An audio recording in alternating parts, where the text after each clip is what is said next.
హుజురాబాద్ నియోజకవర్గంలో saturation mode లో దళిత బంధు అనే ఒక పైలట్ ప్రాజెక్ట్ ఇస్తే రెండో విడత దాదాపు 5,000 మందికి రెండో విడత ఇయ్యాలి.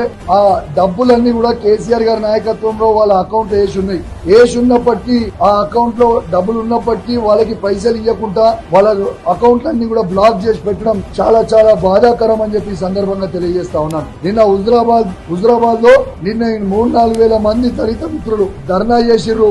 ఖచ్చితంగా వాళ్ళని ఇబ్బంది పెడతా ఉన్నారు. నేను ఒక్కటే అడుగుతా ఉన్నాను, ఈ ప్రభుత్వానికి వీళ్ళ మేనిఫెస్టోలో కేసీఆర్ గారు దళిత బంధు 10 లక్షల రూపాయలు ఇస్తారు కదా, మేము 12 లక్షలు ఇస్తామని చెప్పారు. మరి అది ఎందుకు ఇస్తలేరు? ఆ 12 లక్షలు ఇచ్చుడు దేవుడి గారు కానీ ఉన్న డబ్బులు మాత్రం మీరు రిలీజ్ చేస్తలేరు.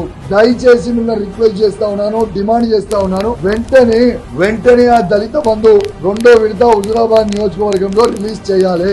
మీరు రిలీజ్ చేయకపోతే మాత్రం మీరు తీవ్రమైన పరిణామాలు ఎదుర్కొనే పరిస్థితి వస్తుంది. నేను ఖచ్చితంగా ఈ దళిత బంధు గురించి అసెంబ్లీలో మాట్లాడదాము, మైక్ ఇవ్వండి అని అంటే వీళ్ళు మైక్ ఇచ్చే పరిస్థితి లేదు. అందుకే ఇవాళ వారికి చూసినా మైక్ ఇస్తలేమో, మైక్ ఇస్తలేరు కాబట్టి ఇవాళ మీడియా పాయింట్ లోనే వచ్చి మాట్లాడిపోతున్నా. దయచేసి వెంటనే మా దళిత బంధు ఉన్న రెండో విడతని హుజురాబాద్ నియోజకవర్గంతో పాటు యావత్ తెలంగాణలో ఉన్న ప్రతి దళితునికి ఎవరికైతే ఇచ్చినామో ఆ కుటుంబాలకి అందరికీ కూడా వెంటనే విడుదల చేయాలి డబ్బులు అని నేను డిమాండ్ చేస్తా ఉన్నాను.